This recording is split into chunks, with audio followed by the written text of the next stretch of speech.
Masters, dear friends and dear God's, ಎಲ್ಲರಿಗೂ ನಮಸ್ಕಾರಗಳು. ಎಲ್ಲರಿಗೂ ಬೆಳಗಿನ ಧ್ಯಾನಕ್ಕೆ ಸ್ವಾಗತ, ಸುಸ್ವಾಗತ ಮಾಸ್ಟರ್ಸ್. ಸರ್ ನಮಸ್ತೆ. ನಮಸ್ತೆ ಸರ್. ಮಾಸ್ಟರ್ಸ್ ನಮಸ್ತೆ. ಎಸ್ ಮಾಸ್ಟರ್ಸ್, ಹಾಗೆ ಒಂದು ನಿಮಿಷ ಇರಿ. ಧ್ಯಾನಕ್ಕೆ ಪ್ರವೇಶಿಸಕ್ಕಿಂತ ಮುಂಚೆನೆ ನೀವು ಪ್ರಶಾಂತವಾಗಿ ಧ್ಯಾನ ಸ್ಥಿತಿನಲ್ಲಿ ಇದ್ದೀರಾ ಇಲ್ವಾ ಚೆಕ್ ಮಾಡ್ಕೊಳ್ಳಿ.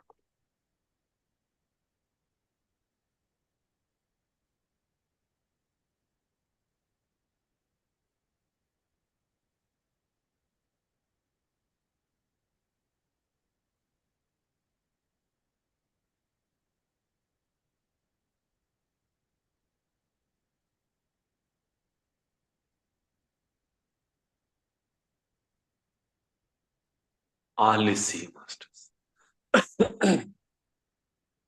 ಯಾಕೆಂದ್ರೆ ನಾವು ಅದೇ ನಾದವನ್ನ, ಅದೇ ಮೌನವನ್ನ ಆಧಾರವಾಗಿ ಇಟ್ಕೊಂಡು ಶ್ವಾಸಾನುಸಂಧಾನ ಮಾಡೋರಿಗೆ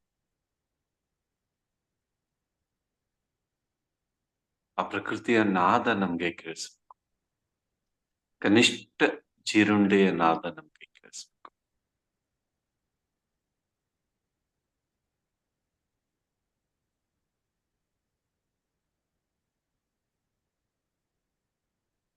ದೇಹ ಸಂಪೂರ್ಣವಾಗಿ ರಿಲ್ಯಾಕ್ಸ್ ಆಗಿದೆ.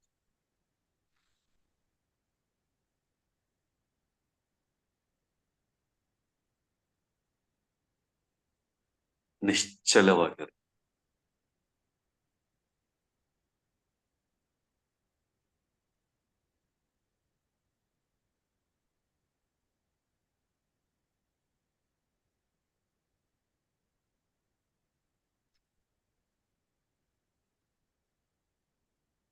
ದೇಹದ ಒಳಗಿನ ಒಂದೊಂದು ಸೂಕ್ಷ್ಮ ಚಟುವಟಿಕೆಯು ನಮ್ಮ ಗಮನಕ್ಕೆ ಬರುತ್ತೆ.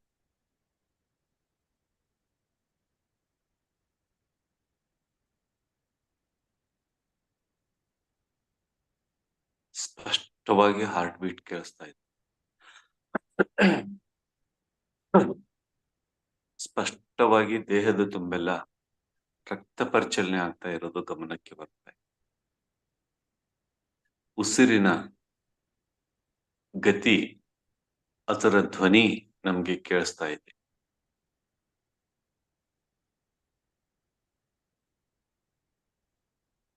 ಅದರ ತಂಪು ಬಿಸಿ ನಮಗೆ ಅನುಭವಕ್ಕೆ ಬರ್ತಾ ಇದೆ.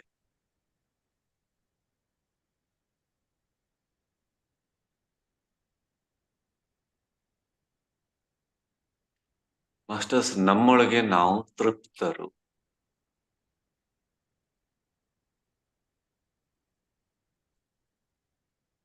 ನಮ್ಮ ಬದುಕಿಗೆ ಏನೇನ್ ಬೇಕೋ ಅದೆಲ್ಲವನ್ನು ಭಗವಂತ,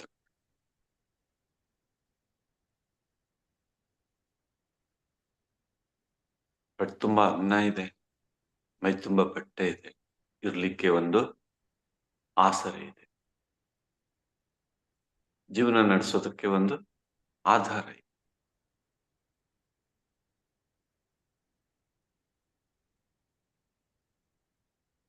ಇವು ಕೂಡ ಇಲ್ಲದವರು ಅದ್ಭುತವಾದ ಸಾಧನೆ ಮಾಡಿದ್ರು. ಇಷ್ಟೆಲ್ಲ ಇಟ್ಕೊಂಡು ನಮಗೇನಾಗಿದೆ ಮಾಸ್ಟರ್ಸ್?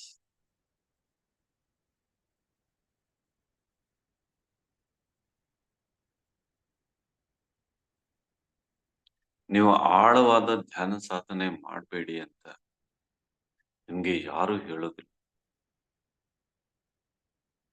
ನಿಮಗೆ ಅಡಚಣೆ ಏನಾದ್ರೂ ಇದ್ರೆ ನಿಮ್ಮ ಮನಸ್ಸು ಹೊರಗಡೆ ಆಕರ್ಷಣೆಗೆ ಒಳಗಾಗಿರೋ ಕಾರಣದಿಂದ ನಿಮ್ಮ ಸಾಧನೆ ನಿಂತಿದೆ,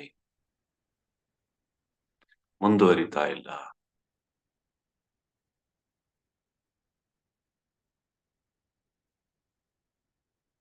ನಿಮ್ಮನ್ನ ನೀವೇ ಗೆಲ್ಬೇಕು ಮಾಸ್ಟರ್ಸ್.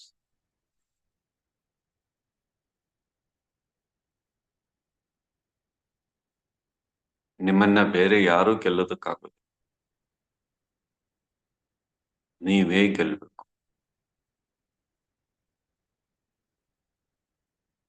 ನೆನ್ನೆಗಿಂತ ಉತ್ತಮ ಸ್ಥಿತಿಯಲ್ಲಿ ಇವತ್ತು ನಾನಿರ್ಬೇಕು.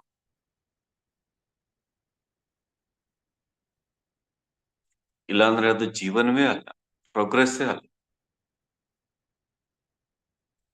ನನ್ನ ಪ್ರಯತ್ನ ನಾನು ಮಾಡ್ಲೇಬೇಕು.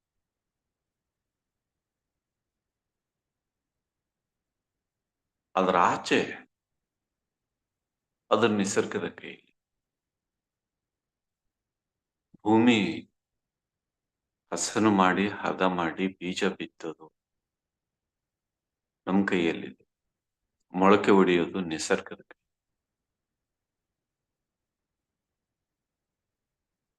ಬೆಳೆ ಬರ್ತಿದ್ದಂಗೆ ಅದನ್ನ ಕಳೆಯಿಂದ ರಕ್ಷಿಸೋದು ನಮ್ ಜವಾಬ್ದಾರಿ. ಅದಕ್ಕೆ ಹೂ, ಹಣ್ಣು, ಕಾಳು, ಕಾಯಿ ಏನಿದೆಯೋ ಅದೆಲ್ಲ ನಿಸರ್ಗದ ಜವಾಬ್ದಾರಿ.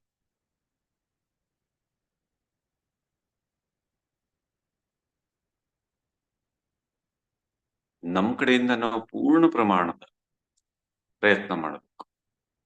ಈ ಪ್ರಯತ್ನ ಉಳಿತು ಅಂತ ಶ್ವಾಸವನ್ನ ಗಮನಿಸ್ಬೇಕಾ? ಶ್ವಾಸವನ್ನೇ ಗಮನಿಸ್ಬೇಕು. ಸಂಪೂರ್ಣವಾಗಿ ನಮ್ಮ ಗಮನವನ್ನ ಅದರ ಮೇಲೆ ಇಡ್ಬೇಕಾ? ಸಂಪೂರ್ಣವಾಗಿ ಅದರ ಮೇಲೆ ಇಡ್ಬೇಕು. ಯಾವುದೇ ಆಲೋಚನೆಗಳ ಮೇಲೆ ಅಲ್ಲ.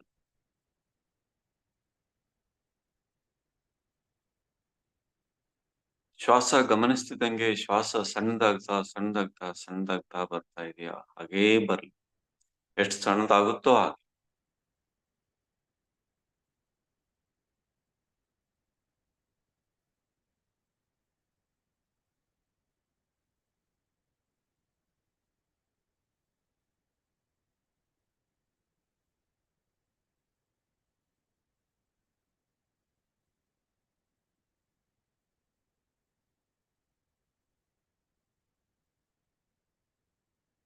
ದೇಹ ನಿಶ್ಚಲವಾಗಿದೆಯಾ?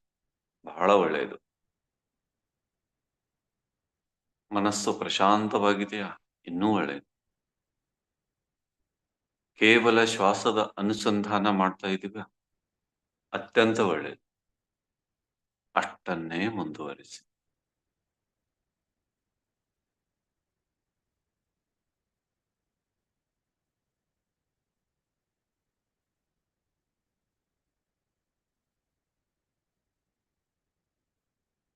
ಯಾಕೆ ವಿಚಲಿತ ಆಗ್ಬೇಕು ಮಾಸ್ಟರ್ಸ್ ನಾವು?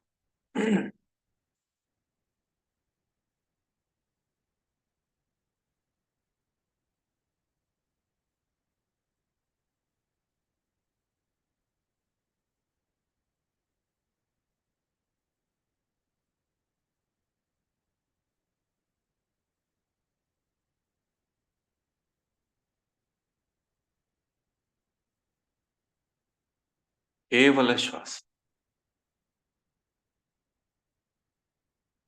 ಶ್ವಾಸ ಅನುಸಂಧಾನ, ಸಹಜ ಶ್ವಾಸ ಅನುಸಂಧಾನ.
ಮಾಸ್ಟರ್, ಸಾಧನೆಯೇ ನಮ್ಮ ಹೆಗ್ಗುರುತು. ನಾವ್ ಏನಿದೀವಿ ಅಂದ್ರೆ ಅದು ನಮ್ಮ ಸಾಧನೆ ಅಷ್ಟೆ. ನಾವು ಗುರುತಿಸಲ್ಪಡ್ತಾ ಇದ್ರೆ ಅದಕ್ಕೆ ಕಾರಣ ನಾವು ಕೈಗೊಂಡಿರೋ ಸಾಧನೆಯ ಪ್ರಮಾಣ. ಹೆಚ್ಚು ಹೆಚ್ಚಿನ ಸಾಧನೆ, ಹೆಚ್ಚು ಹೆಚ್ಚಿನ ಆ, ರೇಂಜ್ ಅಲ್ಲಿ ನೀವು ಜನರನ್ನ ತಲುಪ್ತಾರೆ. ಪತ್ರಿ ಸರ್ ಅತ್ಯುನ್ನತ ಸಾಧನೆ ಮಾಡಿದ್ರು. ಅದಕ್ಕೆ ಇಡೀ ಪ್ರಪಂಚ ಅವರ ರೇಂಜ್ ಅಲ್ಲಿ. ನಾವು ಹೆಚ್ಚಿನ ಸಾಧನೆ, ನಾವು ಆಸ್ತಿ.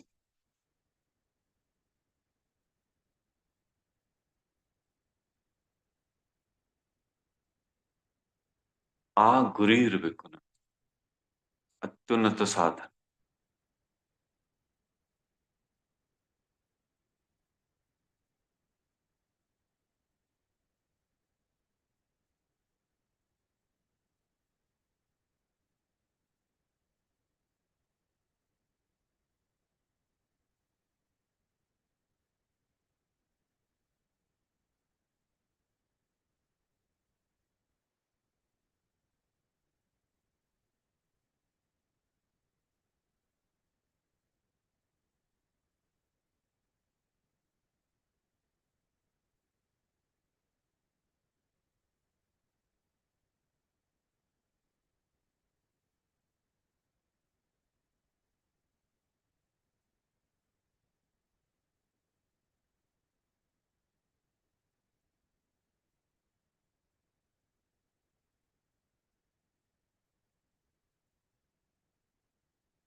ಶ್ವಾಸೈಕ್ಯ ಸ್ಥಿತಿಯನ್ನು ಅನುಭವಿಸ್ಬೇಕು ಮಾಸ್ಟರ್ಸ್. ನಾವು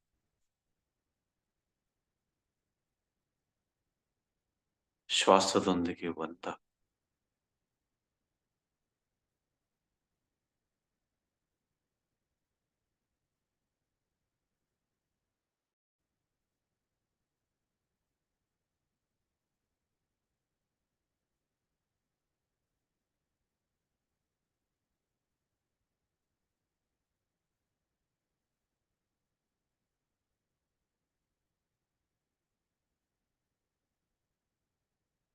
ಕೇವಲ ಕೇವಲ ಸಹಜ ಶ್ವಾಸದ ಸ್ಥಿತಿ ಮಾಸ್ಟರ್ಸ್.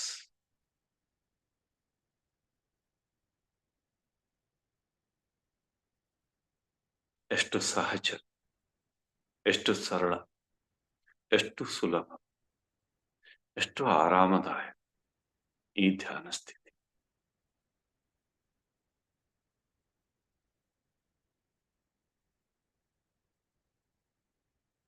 ಇದರಷ್ಟು ನೆಮ್ಮದಿಯ ಸ್ಥಾನವೇ ಜಗತ್ತಲ್ಲಿ ಇನ್ನೊಂದು.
ಒಂದೊಂದು ಶ್ವಾಸವೂ ಅಷ್ಟೊಂದು ಮಹತ್ವಪೂರ್ಣ ಮಾಸ್ಟರ್.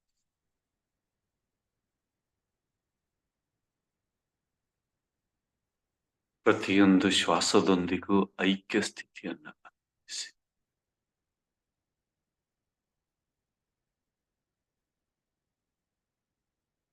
ಶ್ವಾಸವೇ ನಮ್ಮ ಸರ್ವಸ್ವ ಅನ್ನೋದನ್ನು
आज्ञाचक्र जय जय हो, सहस्रार जय जय हो, आज्ञाचक्र जय जय हो, सहस्रार जय जय हो, आज्ञाचक्र जय जय हो, सहस्रार जय जय हो, आज्ञाचक्र जय जय हो, सहस्रार जय जय हो, तपोलोक जय जय हो, सत्यलोक जय जय हो, तपोलोक जय जय हो, सत्यलोक जय जय हो, ज्ञानलोक जय जय हो, सत्यलोक जय जय हो,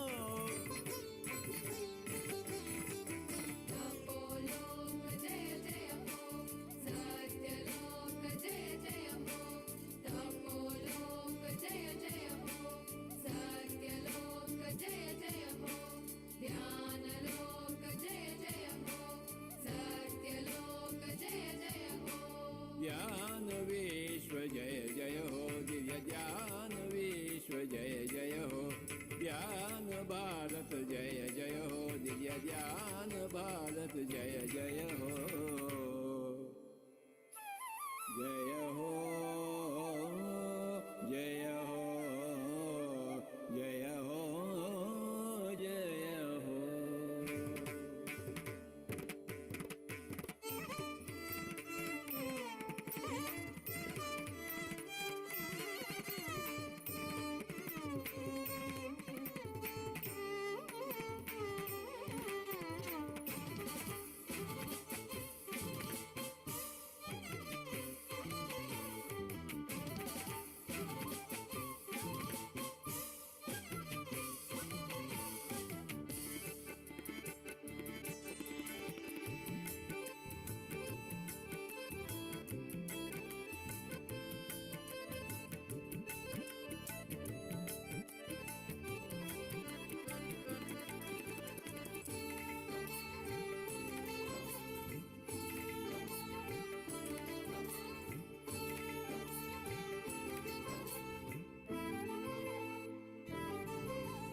वाल्मीकि वेद व्यास जय जय हो, बुद्ध महावीर जय जय हो, वाल्मीकि वेद व्यास जय जय हो, बुद्ध महावीर जय जय हो, वाल्मीकि वेद व्यास जय जय हो, बुद्ध महावीर जय जय हो, वाल्मीकि वेद व्यास जय जय हो, बुद्ध महावीर जय जय हो, यीशु मोहम्मद जय जय हो, लावो सुसुवांसु जय जय हो, यीशु मोहम्मद जय जय हो, लावो सुसुवांसु जय जय हो,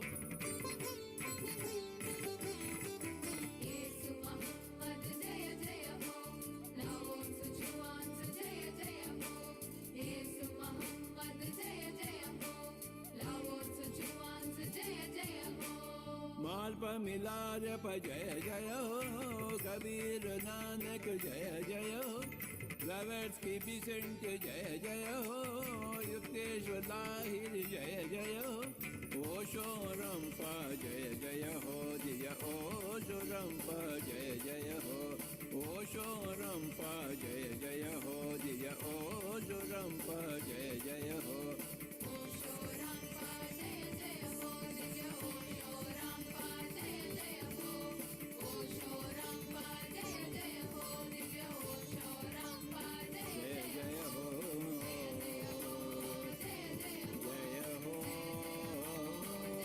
जय जय हो जय हो जय हो जय हो जय हो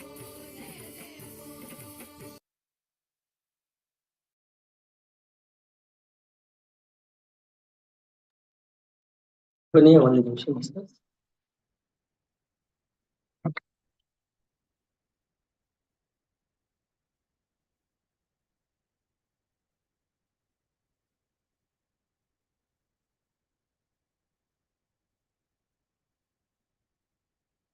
ಮೂವತ್ತು ಸೆಕೆಂಡ್ಗಳು.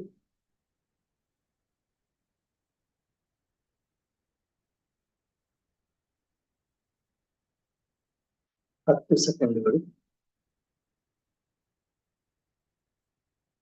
5, 4, 3, 2, 1, 0. ನಿಮ್ಮ ಕೈಗಳನ್ನು ಅನ್ಲಾಕ್ ಮಾಡಿ ಕಣ್ಣಿನ ಮೇಲೆ ಇಟ್ಕೊಳ್ಳಿ ಮಾಸ್ಟರ್ಸ್ 5 ಸೆಕೆಂಡ್ಗಳವರೆಗೆ. 5, 4, 3, 2, 1, 0. ಕೈಗಳನ್ನು ತೆಗೆಯುತ್ತಾ ನಿಧಾನವಾಗಿ ನಿಮ್ಮ ಕಣ್ಣುಗಳಲ್ಲಿ. ಅದ್ಭುತವಾದ ಬೆಳಗಿನ ಧ್ಯಾನಕ್ಕೆ ಎಲ್ಲರಿಗೂ ಧನ್ಯವಾದಗಳು. Dear friends, dear masters and dear boss. Sir ನಮಸ್ತೆ sir. Thank you sir. Thank you sir. Yes masters, ಒಂದು ನಿಮಿಷ ಹಾಗೇ ಇರಿ.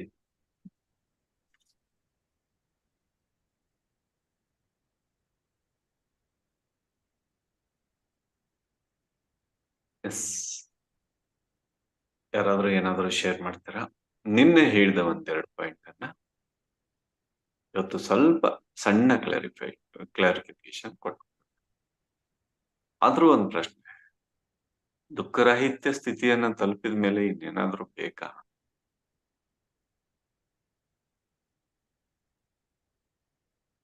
ಹಂಗಾದ್ರೆ ಒಂದ್ ಕೆಲಸ ಮಾಡ್ಬೋದಲ್ಲ ಇವತ್ತಿಂದ. ಏನಿಲ್ಲ ಸರ್, ಧ್ಯಾನ ಮುಗಿದ್ಮೇಲೆ ಟಕ್ ಅಂತ ಆಫ್ ಮಾಡಿಬಿಡೋದು. ಇನ್ನೂ ಧ್ಯಾನದಲ್ಲಿ ಕೂತವರು ಕೂತ್ಕೊಳ್ಳಿ, ಇಲ್ಲ ಎದ್ದು ತಮ್ಮ ಕೆಲಸ ಕಾರ್ಯಗಳಿಗೆ ತೊಡಗೋರು ತೊಡಗಿಲ್ಲ. ಧ್ಯಾನ ಸ್ಥಿತಿಯಲ್ಲಿ ಇದ್ಕೊಂಡು ಹಂಗ್ ಮಾಡಿಬಿಡೋಣವಾ? ಆಯ್ತಲ್ಲ ಅಪ್ಪೋದಿಪ್ಪೋಪವ, ದುಃಖರಾಹಿತ್ಯ. ಮತ್ತಿನ್ನೇನ್ ಬೇಕು ಸರ್? ಏನು ಬೇಡ. ಪೂರ್ಣಿಮಾ ಮೇಡಮ್ ಹೇಳ್ತಾ ಇದ್ದಾರೆ ಏನು ಬೇಡ. That's good. ಹಂಗಾದ್ರೆ ಇವತ್ತಿನಿಂದ ಮೌನ ಧ್ಯಾನ ಕ್ಲಾಸ್ ಮುಗಿದ್ಮೇಲೆ ಟಕ್ ಅಂತ ಆಫ್. ಸರ್ ಅದನ್ನು ಉಳಿಸ್ಕೊಂಡು ಹೋಗ್ಬೇಕು. ಓಹೋ, ಹಾಗಲ್ಲ ಸರ್, ಅವರು ಮತ್ತೆ ಕ್ಲಾರಿಫಿಕೇಶನ್ ಕೊಡ್ತಾ ಇದ್ದಾರೆ. ಓಕೆ, ಎಸ್, ಉಳಿಸ್ಕೊಂಡು ಹೋಗ್ಬೇಕು ಅಂದ್ರೆ ಮಾಸ್ಟರ್ಸ್, ಬುದ್ಧ ಒಂದ್ ಮಾತು ಹೇಳಿದ್ರು. ಸತ್ಸಂಗ ಬೇಕು. That's good word. ಬುದ್ಧ ಒಂದ್ ಮಾತು ಹೇಳಿದ್ರು. ಈಗ್ಲೂ ಯಾಕೆ ಧ್ಯಾನ? ಆ ಒಂದು ಖಡ್ಗವನ್ನ ಅದರ ಧಾರೆ ಸರಿಯಾಗಿ ಇಟ್ಕೋಬೇಕು ಅಂದ್ರೆ ಅದನ್ನ ದಿನನಿತ್ಯ ಅದನ್ನ ಮಸಿತಿರ್ಬೇಕು. ಇಲ್ಲಾಂದ್ರೆ ಅದರ ಎಡ್ಜ್ ಪಾದಾಗಿ ಹೋಗು, ತುಕ್ಕು ಹಿಡಿದು. ಎಸ್ ಮಾಸ್ಟರ್ಸ್, ಆ ಕಾರಣಕ್ಕಾಗಿ ನಮ್ಗೆ ಸತ್ಸಂಗ. ಹಾಗಾದ್ರೆ ಒಂದೆರಡು ಪಾಯಿಂಟ್ ಅನ್ನ ನೋಡ. ನಿನ್ನೆ ಫಸ್ಟ್ ಪವಿತ್ರ ಮೇಡಮ್ ಸರ್ ನಿದ್ದೆಯನ್ನ ಯಾವ ರೀತಿ ಜಯಿಸೋದು?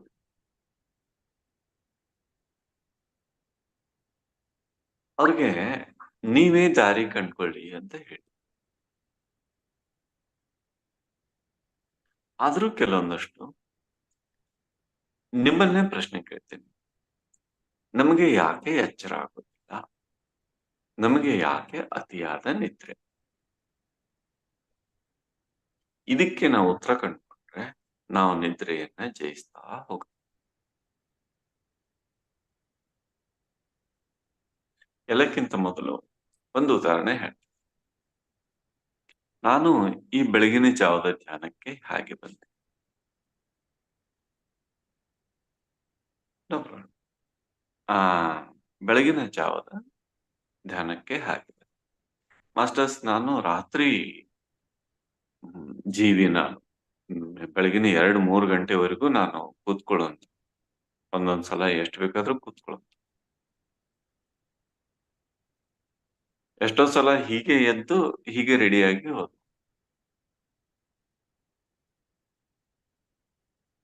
ಆಮೇಲೆ TCS ಅಲ್ಲಿ ಮಾರ್ನಿಂಗ್ ಕ್ಲಾಸ್ ಒಂದು ಆಫರ್ ಬಂತು. 5 ಗಂಟೆಯಿಂದ 6 ಗಂಟೆ. ಅಲ್ಲಿವರೆಗೆ ಒಂದು ಜೂಮ್ ಸೆಷನ್ ಶುರು ಮಾಡ್ಬೇಕು ಅಂತ ಒಂದು ಯೋಚನೆ ಓಡಾಡ್ತಿತ್ತು ಅಷ್ಟೆ. ಆ ಕ್ಲಾಸ್ ಸಿಕ್ಮೇಲೆ ಮಾಸ್ಟರ್ಸ್, ನನಗೆ 5 ಗಂಟೆಗೆ ಏಳೋದೇ ಒಂದು ದೊಡ್ಡ ಸಾಹಸ ಆಗೋಯ್ತು. ಏನ್ ನೋಡ್ಬೇಕು ನನ್ಗೆ. ಬಹಳ ದೊಡ್ಡ ಸಾಹಸ. 5 ಗಂಟೆ ಮುಗೀತು.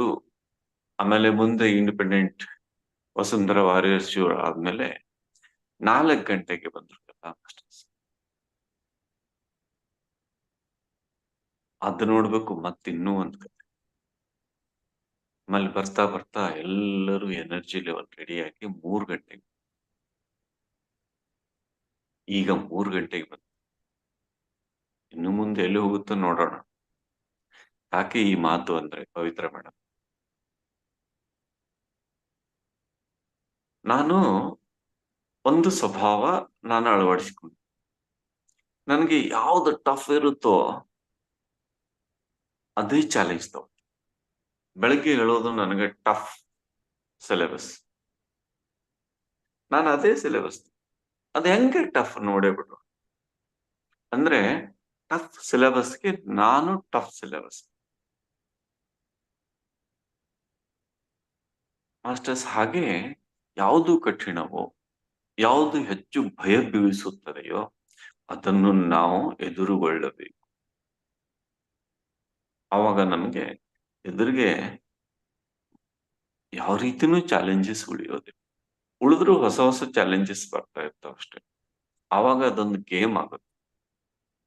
ಆ ಕಾರಣದಿಂದ ಬೆಳಗ್ಗೆ ಹೇಳ್ಬೇಕಾದ್ರೆ ನಾನು ಕೆಲವೊಂದು ಅಳವಡಿಸಿಕೊಂಡೆ. ರಾತ್ರಿ ಲೇಟಾಗಿ ಊಟ ಮಾಡ್ತಿದ್ದೆ, ರಾತ್ರಿ ಫುಲ್ ಊಟ ಮಾಡ್ತಿದ್ದೆ. ಅದನ್ನ ಆದಷ್ಟು ಬೇಗ ಊಟಕ್ಕೆ ತಂದೆ. ಸಂಜೆ ರಾತ್ರಿ ಊಟ ಹೋಗಿ ಸಂಜೆ ಊಟ ಆಯ್ತು, ಸಂಜೆ ಊಟ ಹೋಗಿ ಲೈಟ್ ಊಟ ಆಯ್ತು. ಅಂದ್ರೆ ನಾವು ಬೇಗ ಊಟ ಮುಗಿಸಿ ಸಂಜೆ ಅಲ್ಪ ಆಹಾರ ತಗೊಂಡ್ರೆ ಬಹುಬೇಗ ಎಚ್ಚರ. ನಮ್ಮನ್ನು ನಾವೇ ರೆಡಿ ಮಾಡ್ಬೇಕು. ಮಾಸ್ಟರ್ಸ್, ನೆನ್ಪಿಟ್ಬಿಡಿ, ಇವತ್ತಿಗೂ ಇನ್ನೂ ನಾನು 2:30ಗೆ ಹೇಳ್ತಾ ಇಲ್ಲ, ಆಗ್ತಾ ಇಲ್ಲ. ಜರ್ನಿ ಸಪರೇಟ್ ಮಾತು. ಅದರ ರುಟೀನ್ ಆಗಿ ಆಗ್ತಾ ಇಲ್ಲ. ನನ್ನೊಳಗೆ ಇನ್ನೂ ಏನೋ ಕೊರತೆ ಇದೆ. ನನಗೆ ಅಷ್ಟು ಹಸಿವಿಲ್ಲ, ಅಥವಾ ನನ್ನಲ್ಲಿ ಅಷ್ಟು ತಯಾರಿ ಇಲ್ಲ. ಅದಕ್ಕೆ ನಮ್ಮ ಲೋಪದೋಷಗಳನ್ನ ನಾವೇ ಜಯಿಸಬೇಕು. ಅದನ್ನ ಫೈಂಡ್ ಔಟ್ ಮಾಡ್ಕೋಬೇಕು, ಜಯಿಸ್ಬೇಕು. ಫೈಂಡ್ ಔಟ್ ಮಾಡ್ಕೋಬೇಕು, ಜಯಿಸ್ಬೇಕು. ಪರ್ಫೆಕ್ಷನ್ಗೆ ಹೋಗ್ತಾ ಇರು. ಹೆಂಗೆ ಅಂದ್ರೆ ಮಾಸ್ಟರ್ಸ್, ಯಾರಾದ್ರೂ ನಮ್ಮನ್ನ ನೋಡಿ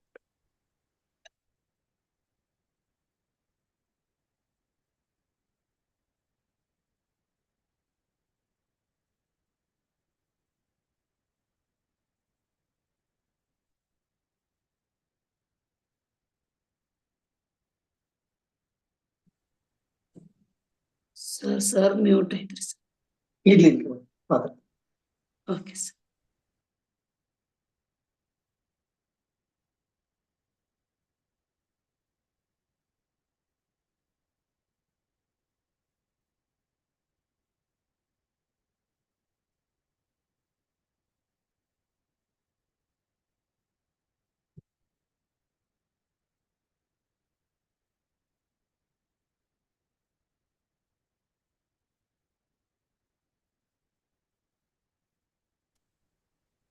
ಎಸ್ ಮಾಸ್ಟರ್. ಅವ್ರಿಗೇನ್ ಅನ್ಸ್ಬೇಕು ಅಂದ್ರೆ, ಎಸ್ ನಾವು ಹೀಗ ಆಗ್ಬೇಕಲ್ಲ. ನಾವು ಪತ್ನಿ ಸರ್ ಅವರನ್ನ ನೋಡಿದ್ರೆ, ಓಶೋ ಅವ್ರನ್ನ ನೋಡಿದ್ರೆ, ಆ ಸಾಧನೆ ಮಾಡಿದವರನ್ನ ನೋಡಿದ್ರೆ ನಮ್ಗೇನ್ ಅನ್ಸುತ್ತೆ, ನಾವು ಹಾಗೆ ಆಗ್ಬೇಕು ಅಂತ. ನಾವು ಯಾವ ಮಟ್ಟಕ್ಕೆ ರೆಡಿ ಆಗ್ಬೇಕು ಅಂದ್ರೆ, ನೆಕ್ಸ್ಟ್ ಜನರೇಷನ್ ನಮ್ಮನ್ನ ನೋಡಿದವರು ಅವ್ರಿಗೆ ಅನ್ಸ್ಬೇಕು ನಾವು ಹಾಗೆ ಆಗ್ಬೇಕು ಅಂತ. ಅಷ್ಟ್ರ ಮಟ್ಟಿಗೆ ನಾವು ಇನ್ನೊಬ್ಬರಿಗೆ ಪ್ರೇರಣೆ ಆಗೋದಕ್ಕೆ, ನಮಗೆ ನಾವೇ ಉತ್ಕೃಷ್ಟರಾಗೋದಕ್ಕೆ. ಎರಡು ಆಯ್ಕೆ ಕೊಟ್ಕೊಂಡ್ರೆ, ಇನ್ನೊಬ್ಬರಿಗೆ ಪ್ರೇರಣೆ ಬೇಕು, ನಮಗೆ ನಾವೇ ಉತ್ಕೃಷ್ಟತೆ, ಪ್ರಾಮಾಣಿಕತೆ, ನಮಗೆ ನಾವೇ ಪ್ರಾಮಾಣಿಕ ಆಗ್ಬೇಕು. ಇದು ಫಸ್ಟ್. ಇಷ್ಟ ಆಗ್ಬಿಟ್ರೆ ಸಾಕು, ಎಲ್ಲರಿಗೂ ಪ್ರೇರಣೆ.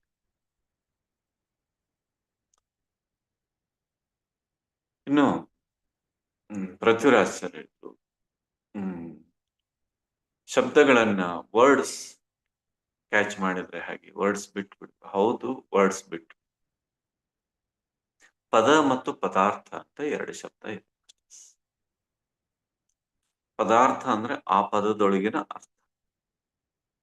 ಇನ್ನೊಬ್ಬರಿಗೆ ಹೂವು ಕೊಡ್ತೀರಿ, ಹೂವು ಕೊಡ್ತಿರೋ ಆ ಫ್ರಾಗ್ರೆನ್ಸ್ ಅನ್ನ ಪಾಸ್ ಮಾಡೋ ಸಲುವಾಗಿ ಆ ಹೂವನ್ನ ಕೊಡ್ತೀರಿ. ಆ ಪರಿಮಳವನ್ನ ಅವರಿಗೆ ಕಮ್ಯುನಿಕೇಟ್ ಮಾಡೋ ಸಲುವಾಗಿ ಆ ಹೂವನ್ನ ಕೊಡ್ತೀರಿ. ಹೂವು ಮುಖ್ಯವೇ, ಆ ಪರಿಮಳ ಮುಖ್ಯ? ಪದ ಮುಖ್ಯವೇ, ಅದರೊಳಗಿನ ಅರ್ಥ ಮುಖ್ಯ? ಆ ಅರ್ಥ ಕೊಡೋ ಸಲುವಾಗಿ ಆ ಪದವನ್ನ ಕೊಡ, ಆ ಫ್ರಾಗ್ರೆನ್ಸ್ ಕೊಡೋ ಸಲುವಾಗಿ ಆ ಹೂವನ್ನ ಕೊಡ. ಅದಕ್ಕೆ ಶಬ್ದಗಳ ಆಯ್ಕೆ ಅಷ್ಟ್ರ ಮಟ್ಟಿಗೆ ಉತ್ಕೃಷ್ಟ ಆಗಿರುತ್ತೆ. ಅಷ್ಟ್ರ ಮಟ್ಟಿಗೆ ನಮ್ಮ ಫ್ರಾಗ್ರೆನ್ಸ್ ಅನ್ನ ಅವರಿಗೆ ಪಾಸ್ ಮಾಡೋದಕ್ಕೆ ಕೆಪೇಬಲ್ ಆಗಿರುತ್ತೆ. ಹೂವಿನ ಜೊತೆಗೇನು ಕೆಲಸ ಇಲ್ಲ, ಹೂವಿನ ಫ್ರಾಗ್ರೆನ್ಸ್ ಜೊತೆಗೆ ನಮ್ಗೆ ಕೆಲಸ. ಆ ಎಸೆನ್ಸ್ ಮುಖ್ಯ. ಅದಕ್ಕೆ ಮಾಸ್ಟರ್ಸ್, ನಾವು ಏನೇ ಓದ್ಲಿ, ಏನೇ ಕೇಳಲಿ ಸತ್ಸಂಗದಲ್ಲಿ, ಅಲ್ಲಿ ಕಮ್ಯುನಿಕೇಟ್ ಆಗ್ತಾ ಇರುವಂತ ಮೆಸೇಜ್ ಮುಖ್ಯ. ಶಬ್ದಗಳು ಪಕ್ಕಕ್ಕಿಟ್ಟು ಆ ಮೆಸೇಜ್ ಅನ್ನ ನಾವು ಗ್ರಹಿಸ್ಬೇಕು. ಇನ್ನು ಒಬ್ರು ಒಂದು ಪ್ರಶ್ನೆ ಹಾಕಿದ್ರು ವಾಟ್ಸಾಪ್ ಅಲ್ಲಿ, ಹಾಗಾದ್ರೆ ಸರ್ ನಾವು ಟಫ್ ಲೆಸನ್ಸ್ ಅನ್ನೇ ತಗೋಬೇಕಾ ದುಃಖರಾಹಿತ್ಯ ಸ್ಥಿತಿ ಬಂದ್ಮೇಲೆ? ಮಾಸ್ಟರ್ಸ್ ನೆನ್ಪಿಟ್ಕೊಳ್ಳಿ, ಶಿಶು ಆತ್ಮ, ಬಾಲ ಆತ್ಮ, ಯುವ ಆತ್ಮ, ಪ್ರೌಢ ಆತ್ಮ, ವೃದ್ಧ ಆತ್ಮ. ಈ ಆತ್ಮಗಳಲ್ಲಿ ಶಿಶು ಆತ್ಮ ಸಿಲೆಬಸ್ ಅನ್ನೇ ತಗೊಳ್ಳೋದಿಲ್ಲ. ಅವು ಬಾಡಿ ಲೆವೆಲ್ಗೆ ಅವಕ್ಕೆ ಎರಡೇ ಗೊತ್ತು, ಫುಡ್, ಸೆಕ್ಸ್. ಇದು ಬಿಟ್ರೆ ಅವಕ್ಕೆ ಏನೂ ಗೊತ್ತಿಲ್ಲ, ಯಾವ ಲೆಸನ್ ಅವಕ್ಕೆ ಗೊತ್ತಿಲ್ಲ. ಶಿಶು ಆತ್ಮ ಸ್ವಲ್ಪ ಮಟ್ಟದ ಪಾಠಗಳನ್ನ, ಮೈಂಡ್ ಲೆವೆಲ್ಗೆ ಪಾಠಗಳನ್ನ. ಯುವ ಆತ್ಮ ಸ್ವಲ್ಪ ಇಂಟೆಲೆಕ್ಚುಯಲ್ ಲೆವೆಲ್ಗೆ ಪಾಠಗಳನ್ನ, ಚಾಲೆಂಜ್ಗಳನ್ನ, ಕಷ್ಟಗಳನ್ನ ತಗೊಳ್ಳಿ. ಪ್ರೌಢ ಆತ್ಮ ಅಲ್ಲಿಂದ ಶುರು ಆಯ್ತು ನಿಜವಾದ ಚಾಲೆಂಜಸ್, ಕಷ್ಟಗಳು. ವೃದ್ಧಾತ್ಮ ಇತಿಹಾಸವನ್ನ ಸೃಷ್ಟಿಸೋ ಹಾಗೆ, ಹೊಸ ಯುಗವನ್ನು ನಿರ್ಮಾಣ ಮಾಡೋ ಹಾಗೆ ಅವರು ಪಾಠಗಳನ್ನ ತಗೊಳ್ತಾರೆ. ಒಬ್ಬೊಬ್ಬ ವ್ಯಕ್ತಿಯಿಂದ ಯುಗ ನಿರ್ಮಾಣ ಆಗಿದೆ. ಒಬ್ಬ ಗಾಂಧೀಜಿ ಇಡೀ ಜಗತ್ತಿಗೆ ಒಂದು ಹೊಸ ಯುಗವನ್ನು ನಿರ್ಮಿಸಿಕೊಟ್ರು. ಒಬ್ಬ ಪತ್ರಿಜಿ ಇಡೀ ಜಗತ್ತಿಗೆ ಒಂದು ಹೊಸ ಯುಗವನ್ನು ನಿರ್ಮಿಸಿಕೊಟ್ರು. ಸರ್ ಇವರೆಲ್ಲ ನಿರ್ಮಿಸಿಕೊಟ್ರಲ್ಲ ಸರ್, ಮುಗೀತು, ಇನ್ನೇನ್ ಕೆಲಸ ಇದೆ, ನಾವು ಹಾಯಾಗಿ ರೆಸ್ಟ್ ಮಾಡ್ಕೊಂಡು ಅಷ್ಟು ಪ್ರಾಕ್ಟೀಸ್ ಮಾಡ್ಕೊಂಡು ಹೋಗ್ಬೋದಲ್ಲ ಅಂತ ಅನ್ಬೋದು ನೀವು. ಬಟ್ ಅವರು ಹಾಗೆ ಅನ್ಲಿಲ್ವೇ? ಅವರು ಬೆಳೆದಂಗೆ ಓ ಇದನ್ನ ನಾನು ನಿರ್ಮಿಸಿ ಕೊಟ್ಟು ಹೋಗ್ಬೇಕು ಅಂತ ಬಂತು ಅವ್ರಿಗೆ. ಹಾಗೆ ನಮಗೆ ಬೆಳೆದಂಗೆ ಹೊಸ ಸಿಲೆಬಸ್ ನಮಗೆ ಅರ್ಥ ಆಗುತ್ತೆ. ಆ ಸಿಲೆಬಸ್ ಅರ್ಥ ಆದಂಗೆ ಆ ಚಾಲೆಂಜಸ್ ಅನ್ನ ನಾವೇ ತಗೊಳ್ತೀವಿ. ಅವು ನಮಗೆ ಚಾಲೆಂಜಸ್ ಅಷ್ಟೇ, ಅವು ಕಷ್ಟಗಳಲ್ಲ, ಅವು ನೋವುಗಳಲ್ಲ, ಅವು ದುಃಖ ಅಲ್ಲ. ಅರ್ಥ ಆಯ್ತಾ ಮಾಸ್ಟರ್ಸ್? ಏನಾದ್ರು ಕೇಳ್ಬೇಕಾ? ಏನಾದ್ರು ಶೇರ್ ಮಾಡ್ಬೇಕಾ? ಸರಿ, 2 ದಿನದ ಹಿಂದೆ ಮತ್ತೆ ಇದನ್ನ ಸೇರಿಸಿ ದುಃಖರಾಹಿತ್ಯ ಸ್ಥಿತಿಯನ್ನ ತಲುಪುವುದು ಹೇಗೆ ಅಂತ ಹೀಗೇನಾದ್ರೂ ಒಂದು ಟೈಟಲ್ ಕೊಟ್ಟು 3 ಪ್ಯಾಕೇಜ್ ಕೊಟ್ಬಿಡಿ. ಓನ್ಲಿ ಡಿಸ್ಕಷನ್ ಪಾರ್ಟ್ ಮಾತ್ರ. Okay sir. Yes sir. Yes masters, ಏನಾದ್ರು ಶೇರ್ ಮಾಡ್ಬೇಕಾ, ಕೇಳ್ಬೇಕಾ? ಇಲ್ಲ ಅಂದ್ರೆ thank you so much.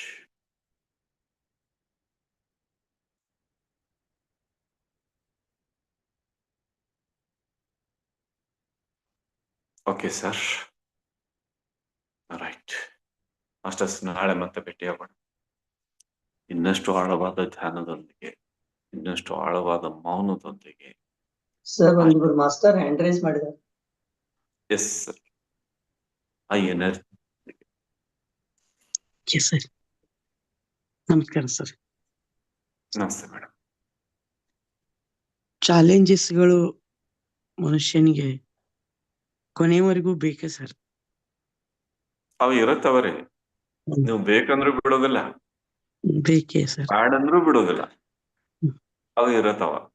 Soul growth ಆದಂಗ ಹೊಸ ಹೊಸ ಕ್ವಶನ್ ಪೇಪರ್ ಬರುವ, ಹೊಸ ಹೊಸ ಕ್ಲಾಸ್ ಎಂಟರ್ ಆದಂಗ ಹೊಸ ಹೊಸ ಕ್ವಶನ್ ಪೇಪರ್ ಬರುವ. ಹ್ಮ್. ನೀವು ಬ್ಯಾಡ್ ಅಂದ್ರೂ ಬಿಡೋದಿಲ್ಲ, ಇಲ್ಲಾಂದ್ರೆ ಹೊಸ ಕ್ಲಾಸಿಗೆ ಹೋಗೋದ್ ಬಿಡ್ಬೇಕಷ್ಟ. ಹ್ಮ್.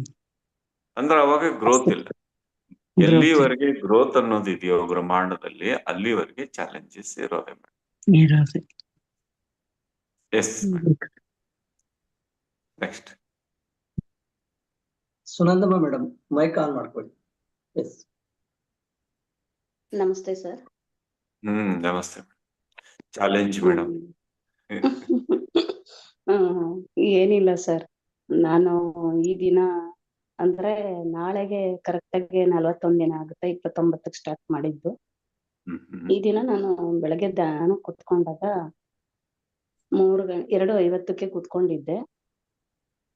5 ಗಂಟೆವರೆಗೂ ಫುಲ್ ಬಾಡಿ ವಿದ್ಯುತ್ ಸಂಚಾರ. ಆಮೇಲೆ ಹಾಗೆ ಮಾಡ್ತಾ ಇರ್ಬೇಕಾದ್ರೆ ಮನೆಯವರು ಹಾಕೋಗಕ್ಕೆ ಅಂತ ಅಲಾರಾಮ್ ಬರುತ್ತೆ. ಹಾಗಾಗಿ ಟೈಮ್ ಗೊತ್ತಾಯ್ತು ಅಷ್ಟೇ. 5 ಗಂಟೆ ಅಲಾರಾಮ್ ಬಂದ್ರು ಕೂಡ ಅದು ಹಾಗೆ ಇತ್ತು. ಈ ಶರೀರ ಹೇಗಿತ್ತು ಅಂದ್ರೆ ಒಂದು ಹೂ ಆಗಿತ್ತು. ಅಲ್ಲಿ ನಾನು ಇದೀನಿ ಅನ್ನೋದೇ ಗೊತ್ತಿಲ್ಲ. ನಂದು ಅದು ತಡಿಲಿಕ್ಕಾಗಿಲ್ಲ ಅಂದಾಗ ನಾನ್ ಶರೀರ ಅಲ್ಲ, ಆತ್ಮ. ಅದೇನಾಗುತ್ತೋ ಆಗ್ತಾ ಇರ್ಲಿ, ನಾನೀಗೇ ಕುಳಿತಿರ್ತೀನಿ ಅಂತ ಕುತ್ಕೊಂಡೆ. ಅದು ನಡೀತು, ತುಂಬಾ ಪ್ರೋಸೆಸ್. 5:30ವರೆಗೂ ನಡೀತು. ತುಂಬಾ ಮಳೆ, ಆಮೇಲೆ ಮಳೆ ಶಬ್ದ ಕೇಳಲಿಕ್ಕೆ ಸ್ಟಾರ್ಟ್ ಆಯ್ತು. ಮತ್ತ ಆ ಹಾಡು ಬಂದಾಗ ಸ್ವಲ್ಪ ಹೊರಗೆ ಬಂದೆ. ಅದ ಆದ ನಂತರ ಏನನ್ನಿಸ್ತು, ನೆಕ್ಸ್ಟ್ ಅಂಜನಾದ್ರಿ ಇದಕ್ಕೆ ಬರ್ಲಿಕ್ಕೆ ಏನು ಮ್ಯಾಟರೇ ಗೊತ್ತಾಗಿಲ್ಲಲ್ಲ ಅಂತ ಅನ್ನಂಗಾಯ್ತು. ಅದು ನಾನು ಕೇಳ್ಬೇಕಂತ ಅನ್ಕೊಂಡಿದ್ದೆ ಇವತ್ತು. ಮತ್ತೆ ಇನ್ನೊಂದು, ಈ ಶೂನ್ಯ ಮೌನವಾಣಿ ಬುಕ್ನ ನಾನು ಫಸ್ಟ್ ಇಂದ ಈಗ ಕೊನೆಯವರೆಗೂ ಓದಿ ಅರ್ಥ ಆ ಮಟ್ಟಕ್ಕೆ ಬಂದಿದ್ದೀನಿ. ಒಂದೊಂದೇ ಪದದ ಅರ್ಥ ಇದೆ.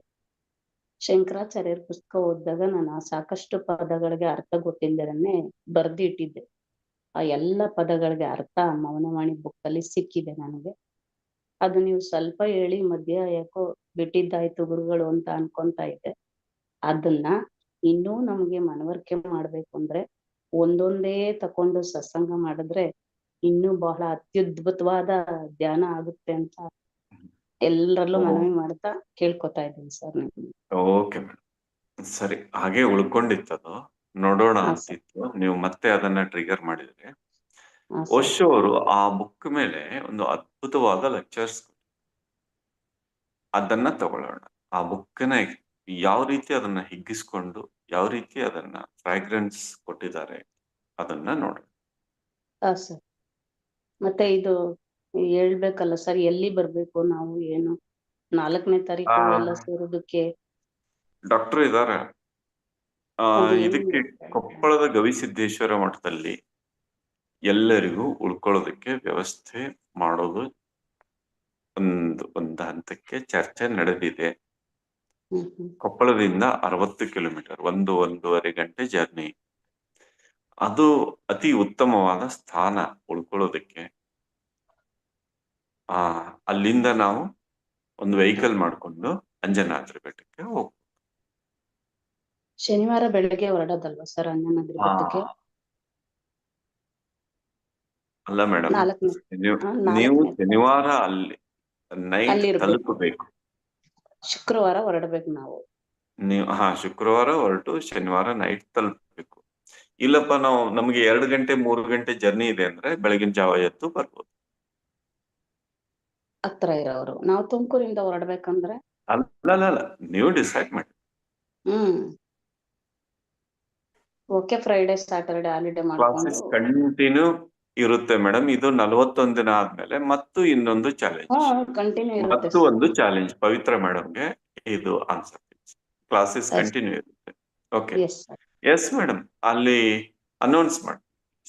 Okay sir. ಎಲ್ಲ ಆತ್ಮ ಬಂಧುಗಳು ಧನ್ಯವಾದಗಳು. Thank you sir. Thank you masters. S, 1-2 ದಿನದಲ್ಲಿ ಅಲ್ಲಿ ಮಾತುಕತೆ. ಡಾಕ್ಟರ್ ಇದಾರಾ? ಇದಾರೆ ಸರ್, ಮಾತಾಡ್ತಾರೆ. ನಮಸ್ತೆ ಸರ್. ನಮಸ್ತೆ ಸರ್. ನಮಸ್ತೆ. ಬರ್ರಿ. ಸರ್ ಏನಿಲ್ಲ ಸರ್, ಕೊಪ್ಪಳದಲ್ಲಿ ನಾವು ನೋಡಿದಾಗ ಅದು 10ನೇ ತಾರೀಕಿನ ಜಾತ್ರೆ ಇದೆ ಅಂತೆ ಸರ್. ಜಾತ್ರೆ ಇರೋದ್ರಿಂದ ಅವ್ರಿಗೆ ಇದನ್ನ ಸ್ಟೇ ಮಾಡ್ಲಿಕ್ಕೆ ಕೊಡೋದಕ್ ಆಗೋದಿಲ್ಲ ಅಂತ. ಹಾಗಾದ್ರೆ ಅದು ಅಲ್ಲಿ ಆಜು ಬಾಜು ಎಲ್ಲಾದ್ರೂ ಒಂದು ಸಮುದಾಯ ಭವನವನ್ನ ಕೇಳಕ್ ಹೇಳಿದೀನಿ ಸರ್, ಅದು 5 ಕಿಲೋಮೀಟರ್ ಒಳಗಡೆ. ಓಕೆ, ಅದು ಆಗ್ಲಿಲ್ಲ ಅಂತಂದ್ರೆ ಮತ್ತೆ ಮುಂದೆ ಏನ್ ಮಾಡೋಣ ಅಂತ ನಾನು ಪ್ಲಾನ್ ಮಾಡಿ ಇದನ್ನ ಮಾಡ್ಬೇಕು ಅಂತ ಯೋಚನೆ ಮಾಡ್ತೀನಿ ಸರ್. ಬಳ್ಳಾರಿಯವರಿಗೆ ಹೇಳಿದೀವಿ. ಹಾ ಸರ್. ಹಾ ಸರ್. ಆದ್ರೂ ಒಂದು ನಿರ್ದಿಷ್ಟ ನೆಲೆ ಅಂತ ಸಿಗ್ತಾ ಇಲ್ಲ, ಯಾವುದು ಅಂತ ನೋಡೋಣ. Right sir. ಅದೇ ಇನ್ನೂ 1-2 ದಿವಸ ಟೈಮ್ ಕೊಟ್ಟಿದ್ದಾರೆ ಸರ್ ಅವರು. ಕೊಪ್ಪಳದಲ್ಲಿನೇ ಒಂದು ಸಮುದಾಯ ಭವನ ಇದೆ ಅಂತೆ. ಅವ್ರು ಕೇಳ್ಬಿಟ್ಟು ನಿಮಗೆ ನಾನು ಹೇಳ್ತೀನಿ ಅಂತ ಹೇಳಿದ್ದಾರೆ ಸರ್. ಎಸ್ ಮಾಸ್ಟರ್ಸ್, 1-2 ದಿನದಲ್ಲಿ ಈ ಕುರಿತು ನಿಮ್ಗೆ ಹೇಳಲ್ಲ. ಅವಾಗ ನಿಮ್ ಜರ್ನಿ ನೀವು ಫಿಕ್ಸ್ ಮಾಡಿ, ಅಂದ್ರೆ ಎಲ್ಲಿ ಬರ್ಬೇಕು ಅಂತ ನಿಮ್ಗೆ ಟಿಕೆಟ್ ಬುಕ್ ಮಾಡ್ಕೊಳ್ಳೋದಕ್ಕೆ ಅನುಕೂಲ. Okay, thank you doctor. Thank you so much. Manjula madam. ನಮಸ್ತೆ ಸರ್. ನಮಸ್ತೆ ಮೇಡಮ್. ನಿಮ್ ಕ್ಲಾಸ್ ಇನ್ನು 2 ದಿನ ಆಯ್ತು ಸರ್, ನಾನ್ ಜಾಯಿನ್ ಆಗ್ತಾ ಇದ್ದೀನಿ. ಓಕೆ, ಈಗ 7 ತಿಂಗಳಿಂದ ಧ್ಯಾನ ಮಾಡ್ತಾನೆ ಇದೀನಿ ಸರ್ ನಾನು. ಆ ಓಕೆ, ಧ್ಯಾನ ಬಂದ್ಮೇಲೆ ಚಾಲೆಂಜಸ್ ತುಂಬಾ ಬರ್ತಾ ಇದೆ ಸರ್. ನಾನು ಅಕ್ಸೆಪ್ಟ್ ಮಾಡ್ತಾ ಇದ್ದೀನಿ ಸರ್. ಅದು ಜೀವನದಲ್ಲಿ ಅಕ್ಸೆಪ್ಟೆನ್ಸ್ ಇದ್ರೇನೆ ಅದು ನಮಗೆ ಚಾಲೆಂಜಸ್, ಅದು ಚಾಲೆಂಜ್ ಅಂತ ಕಾಣಿಸ್ತಾ ಇಲ್ಲ ನಮ್ಗೆ. ಅದು ನಮ್ ಕರ್ಮ ಕಳೆದೋಗುತ್ತೆ ಅನ್ಕೊಂಡಿದ್ದೀನಿ ನಾನು. ತುಂಬಾ ಬರ್ತಾ ಇದೆ ಸರ್, ಅದೇ ಅದನ್ನ ನಾನು ಅಕ್ಸೆಪ್ಟ್ ಮಾಡ್ತಾ ಇದೀನಿ ಸರ್. ಹಾಗೆ ನೀವು ಮೊನ್ನೆ ನಾನು ನಿಮ್ ವಿಡಿಯೋ ನೋಡಿದೆ ಸರ್, ನಾನು ಅವಾಗ ಜಾಯಿನ್ ಆಗಿರ್ಲಿಲ್ಲ. ಹೂ ಕೀಳ್ಬಾರ್ದು ಅಂತ ಹೇಳಿದ್ರಿ ಸರ್. ಸರಿ ಸರ್, ಅದು ಕೀಳಲ್ಲ ಅಂತ ಅವತ್ತೇ ಹೇಳ್ಕೊಂಡಿದೀನಿ ನಾನು. ಹಂಗೇನೆ ಈಗ ಮಾರ್ತಾ ಇರ್ತಾರಲ್ಲ ಅವ್ರ ಹತ್ರ ಹೂ ಕೊಂಡ್ಕೋಬೋದಾ ಸರ್ ನಾವು? ಅವ್ರಿಗೆ ಥ್ಯಾಂಕ್ ಯು ಹೇಳ್ಬಿಟ್ಟು ಹೂವಿಗೆ. ನೀವೇ ಹೇಳಿ ಮೇಡಮ್. ಅದೇ ಸರ್, ನನಗ್ ಗೊಂದಲ ಆಗ್ಬಿಟ್ಟಿದೆ. ಅದು ನಾವು ಕೀಳಲ್ಲ ಆಯ್ತು, ನೀವೇ ಉತ್ತರ ಕೊಡಿ ನೋಡೋಣ. ಅದೇ ನಮಗೆ ಬೇಕೇ ಬೇಕು ಅಂದ್ರೆ ನಾನು ಥ್ಯಾಂಕ್ ಯು ಹೇಳ್ಬಿಟ್ಟು ತಗೋಬೇಕು ಸರ್. ಇಲ್ಲ ಅಂದ್ರೆ ನಾವು ಪೂಜೆಗೆ ಹಂಗೇನೆ ಮಾಡ್ಬೋದು ಸರ್, ಹೂ ಇಲ್ದಿರನೆ. ಮೇಡಮ್, ಸ್ವಲ್ಪ ಸೀರಿಯಸ್ ಆಗಿ ಮಾತಾಡಿ. ನೀವು ಪೂಜೆ ಮಾಡೋದಾದ್ರೆ ಪೂಜೆ ಮಾಡ್ತಾ ಇರಿ, ಪ್ರಶ್ನೆ ಕೇಳಬೇಡಿ. ಅದೆಲ್ಲ ದಾಟಿ ಬಂದ್ಮೇಲೆ ಮುಂದೆ ಈಗ ಥ್ಯಾಂಕ್ ಯು ಸರ್. ಆಯ್ತು, ಅರ್ಥ ಮಾಡ್ಕೊಂಡೆ ಬಿಡಿ ಸರ್. ಅಂಡರ್ಸ್ಟ್ಯಾಂಡ್. ಅಷ್ಟೇ. ಇನ್ನೂ ಪೂಜೆಯಲ್ಲಿ ಇದ್ದೀರಿ ಅಂದ್ರೆ ನಿಮ್ಗೆ ನಿಮ್ಮ ಮಾಸ್ಟರ್ಸ್ ನೀವೆಲ್ಲರಿಗೂ ಒಂದು ರಿಕ್ವೆಸ್ಟ್ ಮಾಡ್ತೇನೆ. ಎಸ್ ಮೇಡಮ್, ನಿಮಗಾಗಿ ಇದು ಮಾತು. ನಿಮ್ಗೆ ಈಗಾಗಲೇ ಹೇಳಿದ್ವಿ ಮಾಸ್ಟರ್ಸ್, ಒಬ್ಬೊಬ್ಬ ಪಾರ್ಟ್ನರ್, ಒಬ್ಬೊಬ್ಬ ಸೋಲ್ಮೇಟ್ ರೀತಿ ನಿಮಗೆ ಅಪ್ಯಾಯಮಾನವಾದ ಒಬ್ಬ ಮಾಸ್ಟರ್ ಜೊತೆ ನೀವು ಕಮ್ಯುನಿಕೇಟ್ ಆಗಿ ನೀವು ಧ್ಯಾನದ ಅನುಭವಗಳನ್ನ ಹಂಚಿಕೊಳ್ತಾ ಇದ್ರಿ. ನೀವು ಪರಸ್ಪರ ಗೈಡೆನ್ಸ್ ಕೇಳ್ತಾ ಇದ್ರಿ ಅಂತ ಹೇಳಿದ್ದು ನೆನಪಿದೆ? ಅಥವಾ ಧ್ಯಾನದಲ್ಲಿ ಇಬ್ರು ಜೊತೆಯಾಗಿ ಕೂತ್ಕೊಳ್ಳಿ ಅಂತ ಹೇಳಿದ್ದು ನೆನಪಿದೆಯಾ ಮಾಸ್ಟರ್ಸ್? ಅದನ್ನ ದಯವಿಟ್ಟು ಎಲ್ಲರೂ ಫಾಲೋ ಮಾಡಿ. ಮೇಡಮ್, ನೀವು ಕೂಡ ಈ ಗ್ರೂಪ್ ಅಲ್ಲಿ ನಿಮಗೆ ಪರಿಚಯದವ್ರು ಯಾರಿದ್ದಾರೆ ನೋಡಿ, ಅವ್ರ ಜೊತೆ ನೀವು ಸಂಪರ್ಕದಲ್ಲಿರಿ. ಪುಟ್ಟ ಪ್ರಶ್ನೆಗಳನ್ನ ಕೇಳೋದು, ಮತ್ತೆ ಅವ್ರ ಜೊತೆ ಕುಂತು ಈಕ್ವಲ್ ಟೈಮ್ ಅಲ್ಲಿ ಮೆಡಿಟೇಷನ್ ಮಾಡೋದು, ಇಬ್ರು ಪರಸ್ಪರ ಹಂಚ್ಕೊಳ್ಳೋದು, ಈ ರೀತಿ ಮಾಡ್ಕೊಳ್ಳಿ ಮಾಸ್ಟರ್ಸ್. ಇಲ್ಲಿರೋರು ಎಲ್ಲರಿಗೂ ವಿನಂತಿ ಏನು ಅಂದ್ರೆ, ಪರಸ್ಪರ ಒಬ್ಬೊಬ್ಬ ಮಾಸ್ಟರ್ ಜೊತೆಗೆ ನೀವು ಕಮ್ಯುನಿಕೇಟ್ ಆಗಿ. ಸರ್ ಆಯ್ತು ಸರ್. ನಿಮ್ಮ ಜರ್ನಿಗೆ ಇದು ಸಹಾಯಕ ಮಾರ್ಗ.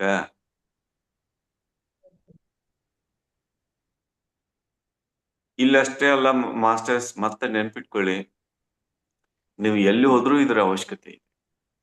ದೇಹ ಬಿಟ್ಟು ಹೋದ್ಮೇಲೂ ಕೂಡ ಒಬ್ಬೊಬ್ಬರು ಒಬ್ಬರೇ ಇರ್ತಾರೆ, ಬಟ್ ಇನ್ ಕೆಲವೊಬ್ರು ಇಬ್ಬಿಬ್ರು ಇರ್ತಾರೆ. ಅಲ್ಲಿ ಒಂದು ಕಮ್ಯುನಿಕೇಶನ್ ಅನ್ನೋದು, ಅದಕ್ಕೆ ಇಲ್ಲಿ ಅದನ್ನ ಸರಿಯಾಗಿ ಅಭ್ಯಾಸ ಮಾಡಿ. ಅರ್ಥ ಆಯ್ತಾ ಮೇಡಮ್? ಅವಾಗ ನಮ್ಮ ಸಣ್ಣ ಸಣ್ಣ ಪ್ರಶ್ನೆಗಳಿಗೆಲ್ಲ, ಯಾವುದು ಸಣ್ಣದು ದೊಡ್ಡದು ಅಂತ ಇಲ್ಲ, ಆದ್ರೆ ಬೆಳವಣಿಗೆಯ ಹಂತದಲ್ಲಿ ಆಗಿನ ಮಟ್ಟದ ಆ ಪುಟ್ಟ ಪುಟ್ಟ ಪ್ರಶ್ನೆಗಳಿಗೆ ನಿಮ್ಮ ಜೊತೆ ಇರುವಂತ ಕಂಪ್ಯಾನಿಯನ್, ಧ್ಯಾನದ ಒಬ್ಬ ಒಬ್ಬ ಒಬ್ಬ ಕಂಪ್ಯಾನಿಯನ್ ಯಾರನ್ನ ಇಟ್ಕೊಳ್ತೀರೋ ಅವ್ರ ಜೊತೆ ನೀವು ಇವುಗಳನ್ನೆಲ್ಲ ಚರ್ಚೆ ಮಾಡ್ತಾ ಸಾಕು. ಅರ್ಥ ಆಯ್ತಾ madam? Sir okay sir, thank you sir. S, ನಿಮಗೆ ಇಲ್ಲಿ ಗ್ರೂಪ್ ಅಲ್ಲಿ ಯಾರು ಕಮ್ಯುನಿಕೇಟ್ ಇದಾರೋ ಯಾರು ನಿಮ್ಗೆ ಪರಿಚಯದವ್ರು ಇದಾರೋ ನೋಡಿ. ಓಕೆ ನೋಡ್ತೀನಿ ಮಾಸ್ಟರ್? ಸರ್. ಹಾ ಸರ್, ಥ್ಯಾಂಕ್ ಯು ಸರ್. ಇದನ್ನ ಎಲ್ಲರೂ ಮಾಸ್ಟರ್ಸ್ ಅನುಸರಿಸಿ. ಈಗ ನೀವು ಬಿಟ್ಟಿರ್ಬೋದು ಮಧ್ಯ ಅಭ್ಯಾಸ, ಅದನ್ನ ದಯವಿಟ್ಟು ಒಬ್ಬೊಬ್ಬ ಮಾಸ್ಟರ್ ಜೊತೆಗೆ ಫೋನಲ್ಲಿ ಡಿಸ್ಕಷನ್ ಮಾಡ್ತಾ, ಆಗಾಗ ನೀವು ಸಮಯವನ್ನ ಹೊಂದಾಣಿಕೆ ಮಾಡಿಕೊಂಡು ಧ್ಯಾನಕ್ಕೆ ಕೂತ್ಕೊಳ್ತಾ ಈ ಅಭ್ಯಾಸವನ್ನ ನಿರಂತರ ಜಾರಿಯಲ್ಲಿಡಿ ದಯವಿಟ್ಟು. ಓಕೆ, ಥ್ಯಾಂಕ್ ಯು ಮಂಜುಳಾ, ಹೇಳಿದ್ದು ಒಳ್ಳೇದಾಯ್ತು. ಥ್ಯಾಂಕ್ ಯು ಇದನ್ನ ನೆನಪಿಸಿದಂಗಾಯ್ತು. ಮಾಸ್ಟರ್ಸ್ ಇದನ್ನ ಯಾವತ್ತು ಇಟ್ಕೊಳ್ಳಿ. ನಾಳೆ ಇದು ನಿಮ್ಗೆ ಬಾಡಿ ಬಿಟ್ಟ ಮೇಲೆ ಬಹಳ ಅನುಕೂಲ. ಏನಿದ್ರು ಬಾಡಿ ಬಿಡೋದೇ ಮಾತಾಡ್ತಾ ಇದ್ದಾರೆ, ಯಾಕೋ ಗೊತ್ತಿಲ್ಲ, ಆ ಡಿಸ್ಕಷನ್ ಹಂಗೆ ಹೋಗ್ತಾ ಇದೆ ಈ ಮಂಡಲ. ಬಹುಶಃ ಬಾಡಿ ಬಿಟ್ಟ ಮೇಲೆ ಏನೇನ್ ಮಾಡ್ಬೇಕು ಅನ್ನೋ ಟ್ರೈನಿಂಗ್ ಕೊಡೋದಕ್ಕೆ ಇದು ಮಂಡಲ ನಡೀತಾ ಇದೆಯಾ ಗೊತ್ತಿಲ್ಲ. Okay, S masters, thank you, thank you, thank you, thank you so much masters.